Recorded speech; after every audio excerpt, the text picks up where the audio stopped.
আসসালামু আলাইকুম। আল্লাহ ছাড় দেয় ঠিকই, কিন্তু ছেড়ে দেয় না।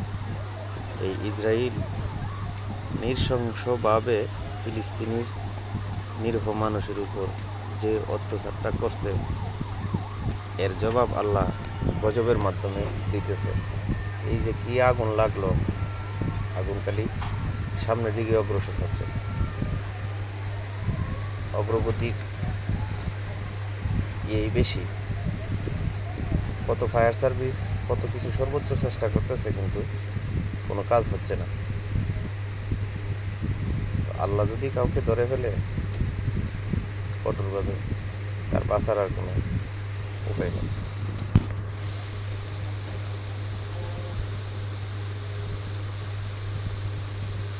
যুদ্ধ বিরতি দেবে এমন আশ্বাস পৃথিবীকে দিয়ে হঠাৎ করে আবার হামলা করে অনেক মানুষ মারছে।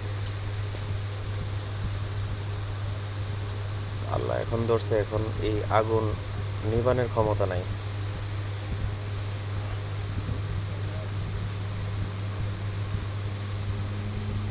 আল্লাহ ভালো জানে তাদের কি হাল হয় শেষ পর্যন্ত। জ্বলছে তো জ্বলছে, বাড়ি ঘর গাড়ি গাছপালা যা আছে সব জ্বললা সারকার হয়ে যেতেছে। অনেক ফায়ার সার্ভিস আসতেছে, অনেক ফায়ার সার্ভিস কাজ করতেছে। প্রশাসনের যত কর্মীরা আছে সবাই এখানে কাজ করে, কিন্তু আগুন দমানোর কোনো রাস্তা এরা খুঁজে পায় না। এটাই বলে আল্লাহর মায়ের জগতের বাইরে।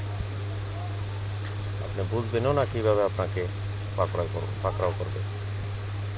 আমরা আসলে বুঝি না যে আমাদের পাপ এবং জুলুমের কারণে যে বিপদগুলো আসে।